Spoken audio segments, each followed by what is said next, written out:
आज हम आपके वसंत भाग 1 का पाठ 11 जो देखकर भी नहीं देखते का अध्ययन करने जा रहे हैं। पाठ प्रारंभ करने से पहले जान लेते हैं लेखिका के बारे में।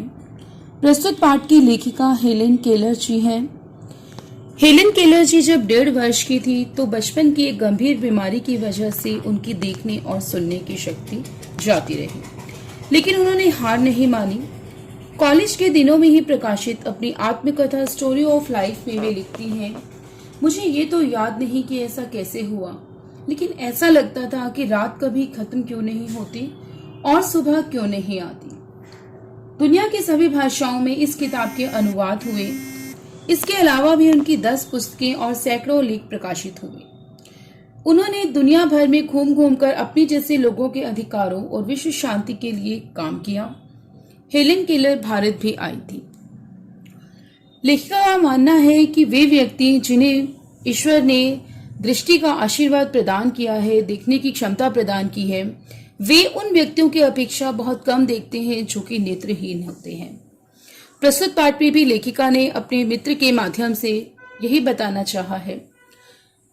प्रारंभ में दिखाया गया है कि लेखिका की एक मित्र हैं जो कि जंगल से सैर कर कर आती हैं और लेखिका उनसे पूछती हैं कि आपने वहां क्या देखा, तो उनकी दोस्त कहती है कि कुछ खास नहीं। तो आइए पाठ प्रारंभ करते हैं। लेखिका कहती हैं, कभी कभी मैं अपने मित्रों की परीक्षा लेती हूँ यह परखने के लिए कि वह क्या देखते हैं। हाल ही में मेरी एक प्रिय मित्र जंगल की सैर करने के बाद लौटी। मैंने उनसे पूछा, आपने क्या क्या देखा? कुछ खास तो नहीं, लेखिका के मित्र का जवाब था। लेखिका कहती हैं, मुझे बहुत अचरज नहीं हुआ, अर्थात मुझे बहुत हैरानी नहीं हुई, क्योंकि मैं अब इस तरह के उत्तरों की आदी हो चुकी हूँ। तो यहाँ से पता चलता है लेखिका जब भी किसी से ऐसा कोई प्रश्न करती है तो उसे इसी तरह के उत्तर मिलते हैं कि मैंने कुछ खास नहीं देखा। आगे लेखिका कहती है कि मेरा विश्वास है कि जिन लोगों की आंखें होती हैं वे बहुत कम देखते हैं। क्या यह संभव है कि भला कोई जंगल में घंटा भर घूमे और फिर भी कोई विशेष चीज ना देखे? मुझे जिसे कुछ भी दिखाई नहीं देता, लेखिका अपने बारे में बता रही हैं कि मुझे जिसे कुछ भी दिखाई नहीं देता सैकड़ों रोचक चीजें मिलती हैं जिन्हें मैं छूकर पहचान लेती हूँ। मैं भोजपत्र के पेड़ की चिकनी छाल और चीड़ की खुरदरी छाल को स्पर्श से पहचान लेती हूँ। कहने का अभिप्राय है कि लेखिका जानती है। कैसे जानती है? सिर्फ छूकर। भोजपत्र के पेड़ की छाल को वो छूती है तो वो पहचान जाती है कि ये जो चिकनी छाल है यह भोजपत्र के पेड़ की छाल है, और जो चीड़ के पेड़ की जो छाल होती है वो बहुत खुरदरी होती है, जिसे लेखिका टच करके यानी कि स्पर्श करके ही पहचान लेती है। वसंत के दौरान मैं टहनियों में नई कलियां खोजती हूँ, अर्थात लेखिका जानती है कि वसंत ऋतु के दौरान नए नए फूल उगते हैं, नई नई कलियां खिलती हैं। मुझे फूलों की पंखुड़ियों की मखमली सतह छूने और उनकी घुमावदार बनावट महसूस करने में अपार आनंद मिलता है। कहने का अभिप्राय है कि लेखिका की छूकर पहचानने की शक्ति इतनी स्ट्रांग है, इतनी ताकतवर है कि वो एक छोटी सी पंखुड़ी को, फूलों की पंखुड़ियों को छूकर पहचान लेती है। बिल्कुल मखमली सतह उसकी छूती है और पहचान लेती है, उसकी बनावट महसूस कर लेती है कि ये किस पेड़ की पंखुड़ियां हैं, और उसको महसूस करने में ही उसे बहुत आनंद मिलता है, बहुत खुशी मिलती है। इस दौरान मुझे प्रकृति के जादू का एहसास होता है। लेखिका कहती है कि मुझे ऐसा लगता है कि जो प्रकृति है वो जादू से भरी पड़ी है। कभी जब मैं खुश नसीब होती हूँ तो टहनी पर हाथ रखते ही किसी चिड़िया के मधुर स्वर कानों में गूंजने लगते हैं।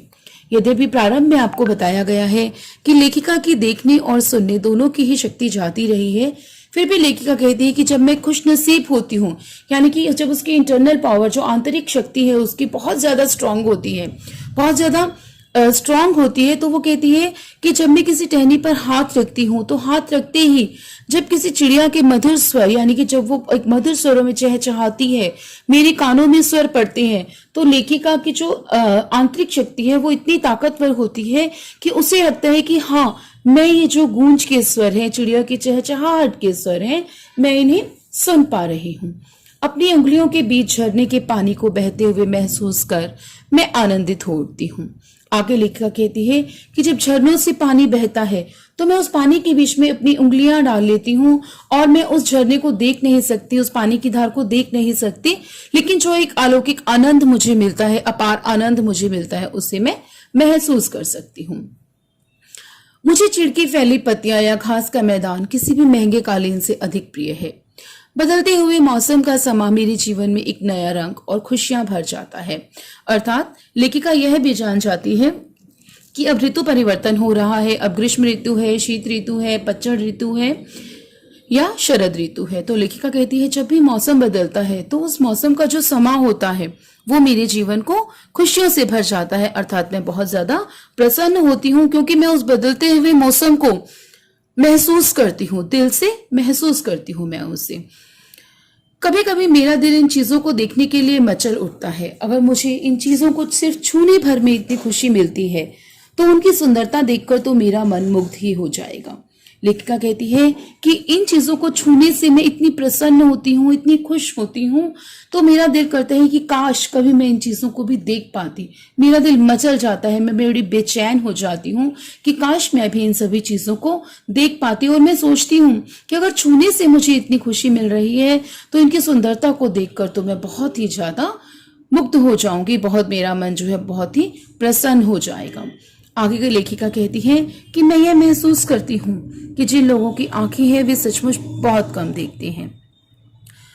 इस दुनिया के अलग अलग सुंदर रंग उनकी संवेदनाओं को नहीं छूते। लेखिका मानती है कि जो नेत्रहीन व्यक्ति है उसकी तो जिंदगी में सिर्फ एक ही रंग है, काला रंग है।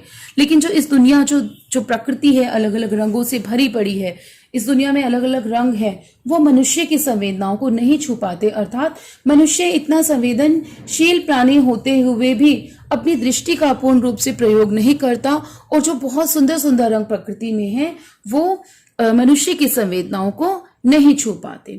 मनुष्य अपनी क्षमताओं की कभी कदर नहीं करता, वह हमेशा उस चीज की आस लगाए रहता है जो उसके पास नहीं है।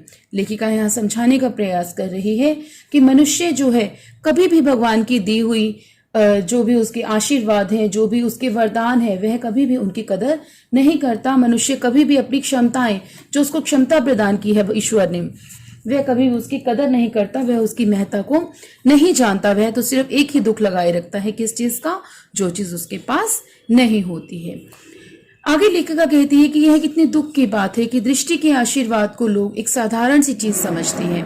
कहने का अभिप्राय है कि जो भगवान ने, जो ईश्वर ने दृष्टि का आशीर्वाद यानी देखने की शक्ति दी है, लोग उसे एक नियामत ना समझकर एक बहुत साधारण सी चीज समझते हैं, जबकि इस नियामत से जिंदगी को खुशियों के इंद्रधनुषी रंगों से हरा भरा किया जा सकता है। अर्थात लेखिका कहती है कि हमारी जिंदगी में जितनी नियामत है, जितनी शक्तियां हैं, जितनी क्षमताएं हमें ईश्वर ने दी हैं, अगर हम उनका प्रयोग करें तो अपनी जिंदगी को खुशियों के इंद्रधनुषी रंगों यानी कि जो इतनी सारी खुशियां हमें भगवान ने दी हैं, उससे हम अपनी जिंदगी को पूरी तरह से हरा भरा कर सकते हैं।